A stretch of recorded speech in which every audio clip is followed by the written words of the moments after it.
it feels like, I'm sure I have the data somewhere. I should probably come out with a paper on it, but 9 times out of 10, people don't even have a borescope. And then the ones that do have a borescope, a lot of times it's sitting in a corner not being utilized. Rising above the buzz of ultrasonic cleaners and the clanking of stainless steel are the ideas and voices that are changing an industry. You're listening to the Beyond Clean podcast, the central nexus for the people, processes, and products that are improving our sterile processing world. Each week, we speak with frontline technicians, CEOs, engineers, and entrepreneurs with a common goal to help you fight dirty. Every instrument, every time. Whether you're tuning in for education or inspiration, we're glad you did. Now, turn on those washers and turn up the volume. It's time to go beyond clean.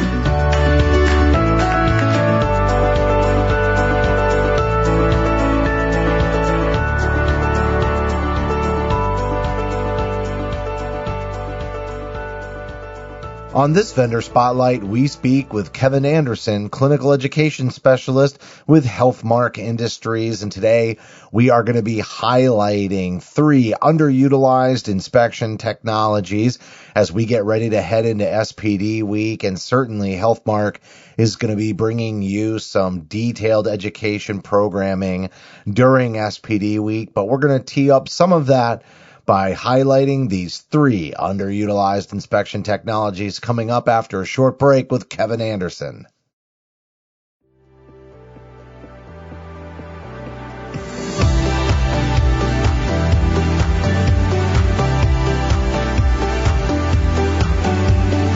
From 17 Studios, you're listening to Beyond Clean, the global voice of sterile processing.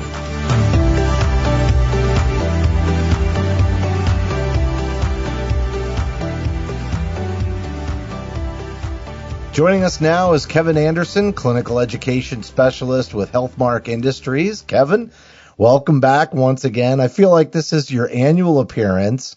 It's not like it's your only podcast every year. You've got the Ask the Educator podcast that you put out with Healthmark. Great job on that. Continues to get better. But in case nobody has listened to the show and you've been a regular guest on the Beyond Clean podcast as well, why don't you just talk about your role with Healthmark and kind of your background in the industry in general? I love the fact that you've got perspectives from not only sterile processing, but also the operating room. Yeah, well, thanks, Justin, for having me, of course. And it's always great to be on the podcast and actually step out from being the host every once in a while and be the guest. So that's fun. But yeah, so I'm clinical education specialist with Healthmark. I'm sure some people out there are familiar with me, but basically my background, just like you said, it's operating room, sterile processing, endoscopy, even did some management and all of that stuff in the hospital as well. So with Healthmark, it's just kind of trying to help bridge those gaps, help be a force for the education team or clinical affairs team, we call it. Go out there, help customers, whether it's with educational programs like the podcast. That was a big one that was kind of born out of a pandemic where we couldn't go and see people in person and do speaking engagements and things like that. So we did a podcast. We start building up our YouTube channel a little bit more. And now we're doing a little bit more in-person stuff again. So Adam Okada's helping me with the podcast now. And I'm doing more things out and about, doing a little more traveling, going to seminars and doing consultative visits and things like that with customers. So that's kind of the main stuff that we do, but there's always little things that come up and questions and answers and all of that stuff that happens when you're trying to support a manufacturer. Yeah, it's really nice, I think, to get back in front of people face to face. And at the same time, we really are going to need a balance because hospitals obviously struggling a little bit financially, so they're not going to be able to just send everybody all over the country to different conferences. So I think the regional stuff is really the key. And it's, I've always known Healthmark to do a really nice job with the regional chapters and events and things like that. But it requires a balance of online presence and local presence. Yeah, absolutely. I couldn't agree more with you on that, Justin. I mean, clearly the virtual thing really took a turn and boomed during the pandemic, and that shined a real big light on the need for having good quality virtual content.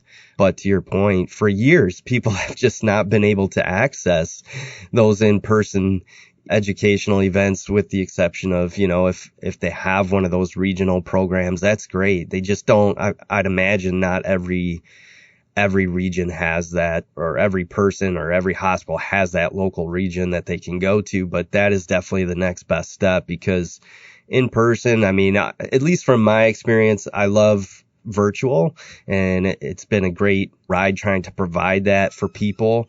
But when you go in person and you see Stephen Kovacs speak and see how he engages the room and things like that, like it changes. Everything is so much different, and it just hits you differently.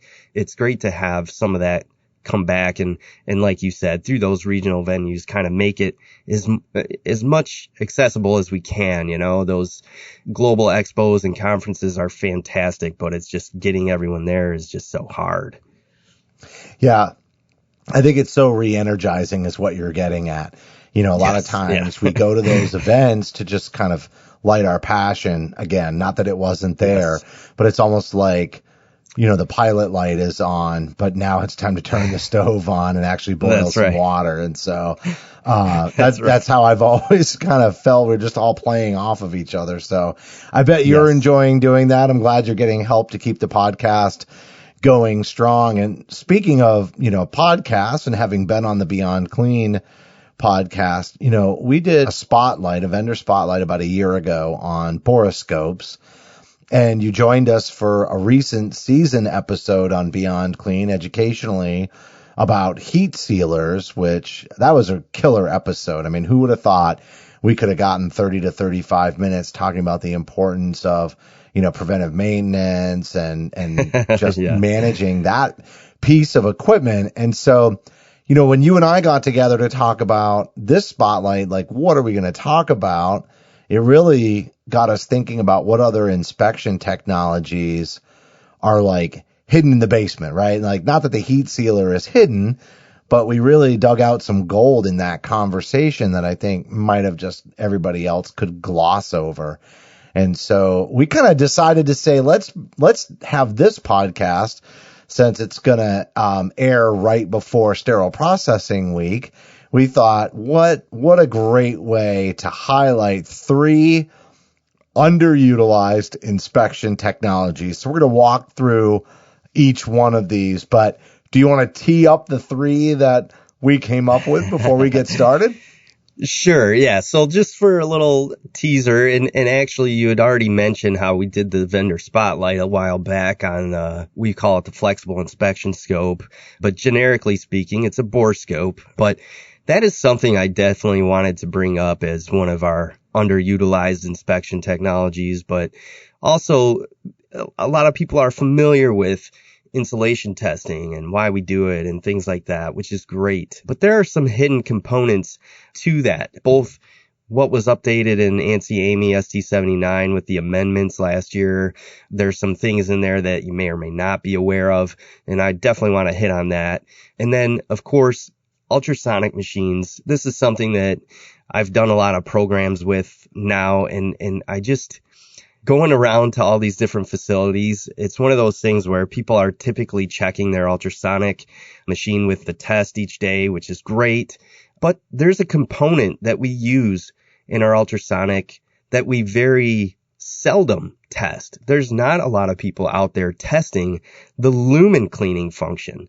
That part is really not taken care of by the cavitation part. It's being taken care of by that flushing of the water. It's like a turbulent flush of water going through all of your lumens that are connected, and nobody's really testing that. I shouldn't say nobody, but not everybody's out there testing that. And that is a separate function that can pass or fail independently of whether or not your ultrasonic is is producing cavitation. Maybe I went into a little bit too much of the weeds there, but that's definitely a nice little intro for you on the 3. Oh no, we're all about getting into the weeds, and you're talking about that mechanical action that everybody is super familiar with on their washers, but we're going to dive, pardon the pun, right into the ultrasonic and get right in there. And honestly, it is so important because that's the hidden area of these instruments. They're harder to inspect. And I actually did not know that about the cavitation process. So we're going to come back to that. I want to start where we left off the last time you were on the show last year for a spotlight and really talk about the need to start using that inspection scope on power equipment. And I think a lot of people out there don't even realize that inspection modality is written into a number of the instructions for use by the manufacturers of the power equipment itself. Yeah, that's a huge one right there, Justin. In fact, it's one of those things that came immediately to mind specifically because not only me, but other people on our team here at Healthmark, we've been going around doing these consultative visits, and it feels like, I'm sure I have the data somewhere. I should probably come out with a paper on it, but 9 times out of 10, people don't even have a borescope. And then the ones that do have a borescope, a lot of times it's sitting in the corner, not being utilized. And then when you dig a little bit deeper and you start asking staff or managers about, how are they inspecting these orthopedic shavers? This is the power equipment that you just mentioned. The vast majority of these shavers have it written right into the IFU, whether it's in decontam or whether it's in the prep and pack or assembly inspection side of things. It's in there. It says, look inside at inspect the internal surfaces. You might need an endoscope to do it or a borescope to do it, that kind of thing. That language is in there and amongst many of the major manufacturers. And I've gone to a orthopedic ambulatory surgery center where they just do orthopedics all day long and they don't even have this equipment. And even when you go there, a lot of times they still have a hard time justifying the purchase and all of that, which is part of the reason we're going. We're trying to help them justify and help them educate and get the equipment that they need to properly process these things. Because when you stick a borescope down there, I'm telling you, 9 times out of 10, they're dirty. They are dirty instruments. And it's not the technician's fault. They cannot see in there. They can't tell how good of a job they're doing. And this is just extremely important equipment. It's frustrating because working in the OR before, if surgeon needed something and it was, $10,000, $20,000, $30,000, it would be there tomorrow. Scribble, sign the check. Yeah, no, you're totally right about that. And the thing about this too is I remember when I first, kind of left nursing and kind of came into the vendor role. And that's really when I got exposed to sterile processing. I remember we were on the upswing of getting a lot of attention, and it was actually featured on the Today Show and the nightly news, this incident. Well, it was really to highlight sterile processing in general and the reprocessing of medical devices. But one of the main themes of that was a gentleman in Texas who had gotten an infection from a shaver that left them debilitated. This is over a decade ago now. And yet we're still kind of having this conversation. And like you said, even some people that have the borescope, sitting in the corner and they're not using it. And I think one of the reasons this concerns me the most when you talk about the budgetary scenario is the fact that a lot of these orthopedic procedures are getting pushed into ambulatory type settings. And, traditionally they may be for profit. And so some of that budgeting, like you're talking about, may be even more difficult. And I think that trend has me a little worried about whether or not this technology, it's one thing to lump it into the budget of a hospital SPD, but it's another thing in some of those settings. So, as I think about the audience who's working in those care settings, I think, boy, how hard is it for them to make this case, make this argument? And I'm assuming that you and the others on the clinical affairs team are able to help individuals make that case about, hey, this is why we need to do this. And ultimately, it's going to hit us in the pocketbook if the instrumentation is not cleaned. Yeah, absolutely. That's exactly what we're trying to do is help them to build that case, whether it's getting the IFU documentation in front of them or inspecting a ready for patient use shaver and showing them what it's like on the inside. Because something that's really unique about this is that in most facilities, they've already been doing arthroscopy cases for decades and decades.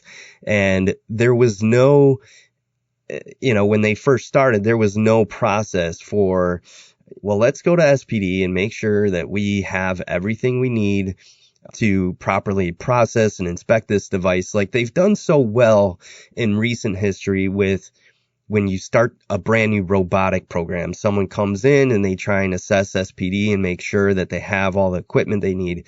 But no one does that for the existing cases that they're already doing, right? And arthroscopy is one of them. And to your point, 10 years ago, we knew somebody was getting infections from this thing. And we're still having a hard time helping these different departments get what they need. And it's like, come on, that's what we're here for. We're trying to help you. Let's get what you need. Let's put it into practice. Let's help you find any of these hidden dangers inside the shavers and get them cleared out for the patients and get you the technology you need. It's intimidating sometimes with new stuff, but we can help get you there, get it up and running, and get your program to be that much safer, It's interesting. You're talking about operationalizing the technology, right? So that really speaks to it sitting in the corner and not being used. How do you integrate it into your daily workflows and daily practices? And that really tees up insulation testing so well, because I think many people out there, and this was a movement over the last 15 years too, was getting insulation testers, and even the design of laparoscopic instruments changed in that period of time to make them more cleanable too. Like a lot of focus on minimally invasive surgery, outside of robotics, but just traditional MIS instrumentation. And so in a lot of the insulation testing just kind of went the direction of, let's just make sure there's not a hole, on any of these, graspers, scissors, cautery, etc. And, I remember people saying, well, this one doesn't have a bovie, so this one, there's no current running through it, so we don't need to worry about whether or not it has a hole. And I would do a lot of education and say, yeah, you do, because if the tips touch, that's the way the current works. It comes back up. Otherwise, why would you even bother insulating it to begin with? So still very much a concern on non-bovie, non-cautery instruments. And that's not even where we're really going with this conversation, is it? No. So, yeah, but it was a great transition, Justin. And the thing is with insulation testing, there are a lot of people out there who are doing this, and have been doing it, correctly to the best of their abilities. But what I wanted to really point out and put a spotlight on in this particular point with insulation testing is that there are different makes and models of insulation testers out there with different accessories. And one of the things that I wanted to point out, at least with ours here at Healthmark, we purchased the McGann technology, stuff that people have been familiar with for years and years and years. It's a very good product. But one of the accessories is something that provides a way to test your insulated cautery cords. So monopolar cautery cords, bipolar cautery cords. You can actually test for insulation leaks in these cords, which seems like, okay, why would we do that? But if you have a problem in your cord, that cord is outside the body and it's laying across the patient or possibly in a staff member, could be possibly in a oxygen enriched environment in the operating room. It could lead to a fire, it could lead to a burn, that kind of thing. And you know what, Kevin, I want to jump on that with the fires and the burns. SPD week is so closely aligned with fire prevention and fire safety week. Like I think they're back-to-back weeks. So I even want to highlight, you might even be releasing this at the end of fire safety week, right before SPD week. I can't remember. I'd have to look it up, but that is a fantastic point that I think a lot of people, we focus so much on the patient burns, which is obviously very, very important. But one of the ways that they get burned is if there is a fire that happens outside of their body. And a lot of times it can happen, on the surgical drapes. And as you mentioned, that environment is oxygen rich. Why is it oxygen rich? Because we are increasing it for the patient to increase their oxygen levels, because they're going to be losing blood during the procedure, and blood's what carries oxygen to their tissues, right? So with that added oxygen in the operating room, it makes things more flammable. And I'm not sure that folks that are working in SPD are always super aware of that, especially if they're new. And so having any kind of electrosurgical equipment have a failure, potentially arc/spark, can light that surgical drape on fire. And these instances are so underreported, it's not funny. Nobody wants to report a surgical site fire. And so a lot of times, especially if somebody else, like the surgeon or the nurse, is the one that actually, who wants to go do an incident report? Raise your hand if you're listening to this podcast and you want to go fill out an incident report. I know what you do. Oh, it's not that bad. You minimize it. You don't want to go to Occ Health. You want to just get done your day. And that leads to underreporting. And these bipolars and monopolar cords, if they fail, are right up in that wheelhouse, right across the board. They really are. And it seems like a benign tool that we use all the time. And personally, I learn a lot of things the hard way. All right. So like a lot of stuff like this, I would have heard in my career early on, and I'd have been like, yeah, whatever, that never happens.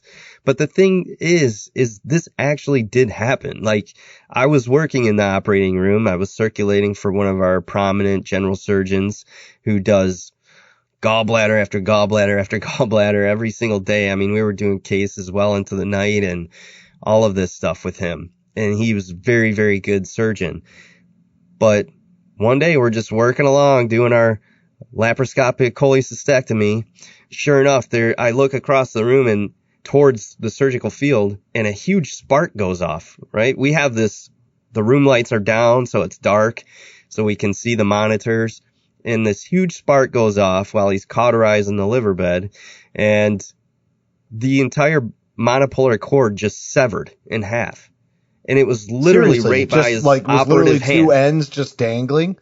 Yeah. And one of those ends has still got electricity, right? Or did it stop? Is there a fail-safe on there? Well, whether there's a fail-safe or not built into the machine, that part I'm not sure. I know that the electricity, it was foot controlled, so his foot could have been on it, and it could have been coming to the cord still, but nothing, all I can say is nothing happened to the patient, but it could have. Like, that spark and everything took place by the surgeon's hand. Even if the spark didn't start a fire or what have you, or a burn of any kind, what if the surgeon jumped or moved and moved the internal instrument inside of the patient in a way that it shouldn't have gone? There's a lot of different things that could be triggered by an event like that. We were very fortunate that nothing happened as a fallout from that. But once that happened, we started having a run of them. Part of it, I believe, now that I've worked in SPD, is that we don't track how many times we process those cords and they get all balled up and horribly taken care of. But the other part is because we don't test the insulation and we don't test continuity. And so those are the two things that we really need to get better at to make sure these cords are safe, because you can keep reusing them. And if, you're basically just kind of playing a gambling game of when this is going to happen if you're not doing any of those tests. And you talked about balling them up. Sometimes that can create kinks in the cord, which ultimately not only creates damage to the wiring inside, but over time, just like if you were to take a wire coat hanger and bend it in the same spot over and over and over, eventually the wire coat hanger breaks, and the same thing that can happen to the insulation on those cords over and over. So, and any pinching of any kind, can cause issues there. So, all right, let's dive. I have to use it again. Let's dive into the ultrasonic Let's talk about these lumen checks. Let's talk about the mechanical action, because like I said, I was kind of unaware until you just said it as we kicked this off, that the cavitation process is really not at work inside of the lumens, that this is a mechanical action. And I got to think that there's a lot of people out there knowing the power of an ultrasonic and the cavitation process, and really the reason that we utilize that, they might be thinking that that is really getting on the inside of these lumens, of the instruments that are going in there, and feeling a sense of, I don't know, extra cleaning power. And really, that's not necessarily what's happening. Yeah, I mean, it does depend a little bit on your particular model and how you use it. But in today's modern sterile processing department, you touched on it. There's mechanical action. Mechanical action is happening at the manual cleaning sink, in the ultrasonic, and in the washer. It just happens differently. At the manual sink, the mechanical action is you brushing. In an ultrasonic, it's cavitation. In a washer, it's impingement from the water either hitting it really hard, or low impingement when it's just kind of washing over it. Those are different kinds of mechanical action. But that being said, with an ultrasonic, when you go in there and you hook up your laparoscopic or your Lumen items or your robotic items to those flushing ports, those are specifically designed to continuously or intermittently, depending on the model, continuously or intermittently flush the inside of those lumens, because the cavitation is just not going to get in there as well as it would on an external surface of that instrument. And so it is a separate function. The lumen flushing mechanism or lumen cleaning mechanism, that is controlled by a separate pump, a separate system of tubing. All of this stuff can go wrong. You can have a problem with that, and you can still have cavitation and cleaning going on the other side or the outside of the instruments, but your flushing mechanism could be broke or clogged or jammed, or the pump is broke, or the accessory is broke, the connector is broke, the O-ring is missing. All of these different things can happen, leading to a diminished cleaning effect of all of that flushing going on through your lumens.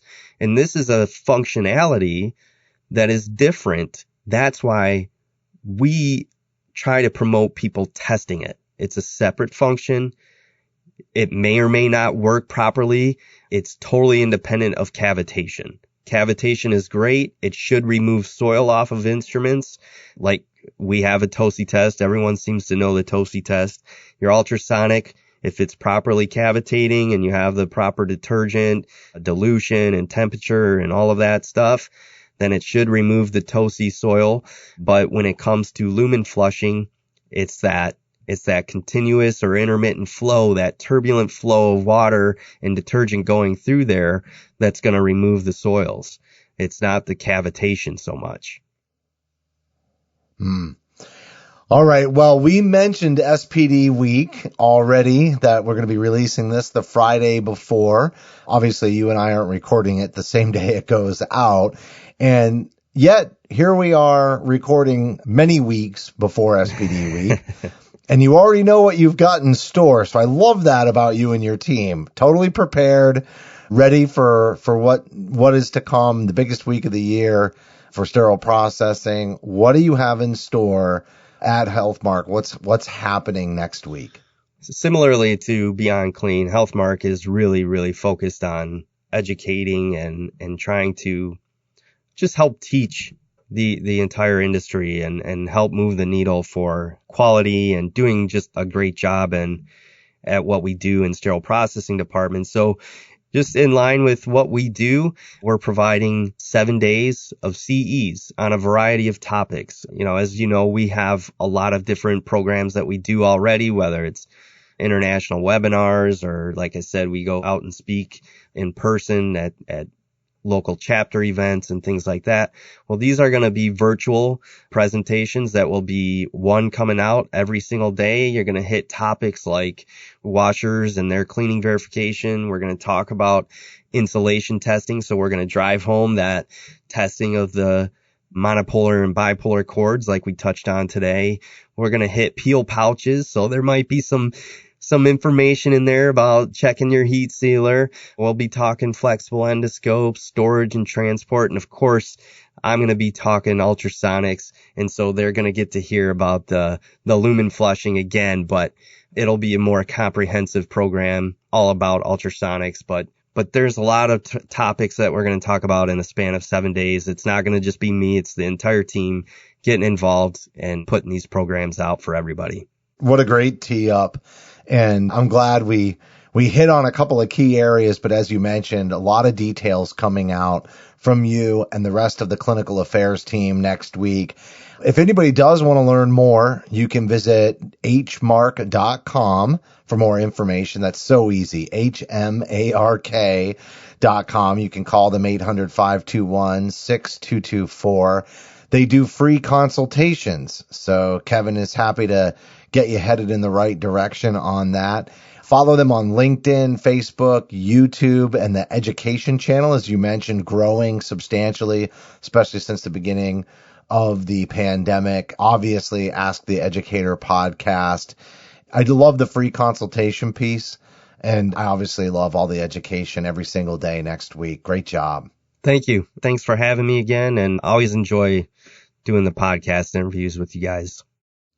Yeah, so do I, because you make my job so easy. And as you said, it's a little bit different being on the other side. I think it's a little bit easier to be the interviewer than it is the interviewee, but you make it pretty seamless no matter what side of the glass, as they say in the industry, that you're on. So once again, great job. We'll talk no later than next year, I'm sure. Thanks for coming on. All right. Sounds good. We'll talk again. Thank you.